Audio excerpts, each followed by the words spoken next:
আজকে আমি বানাবো এই ছোট্ট গাছের টবটা। তো প্রথমে আমি আমার বোনের পকেট থেকে এই মাইক্রোফোনটা চুরি করে নিয়ে আসছিলাম। যাই হোক, চুরি করাটা বড় বিষয় না। তারপরে আমি এর এক মাথায় লত লাগাই দিলাম, যেটা আমি আগে থেকে একটু দুই ভাঁজ করে পেঁচিয়ে রাখছিলাম। আবার এই পাশটাতেই কেটে নিলাম। কেটে নেওয়ার পর আমি দুইটা মাথা একসাথে লাগাবো। তো এটা একটু বেশ কম হয়ে গেছিল, যার জন্য আমার উপরের সাইডটাতে একটু ভাঁজ হয়ে গেছে। যাক, সমস্যা নেই, আমি এটা কেটে ফেলবো।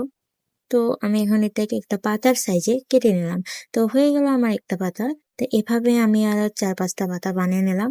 বানিয়ে নেওয়ার পরে এখন সময় এদেরকে একটু রঙিন করা। তো হয়ে গেল আমার করা। তো এখানে আমি করলাম আরো একটা চুড়ি, যা হলো আমার ভাগ্নের ওষুধের কাপ নিয়ে এসে আমি এখানে টব বানাইতেছিলাম। যাই হোক, তারপরে আমি এখানে 2টা পাথর দিয়ে দিলাম এবং আমি পাতাগুলোকে একটু বাঁকিয়ে দিচ্ছিলাম যাতে দেখতে একটু রিয়ালিস্টিক লাগে। তারপর আমার মনে হলো যে একটা ফুল বানাই দেই, হয়তো দেখতে ভালো লাগবে। তো তোমাদের কাছে কেমন লাগছে এটা?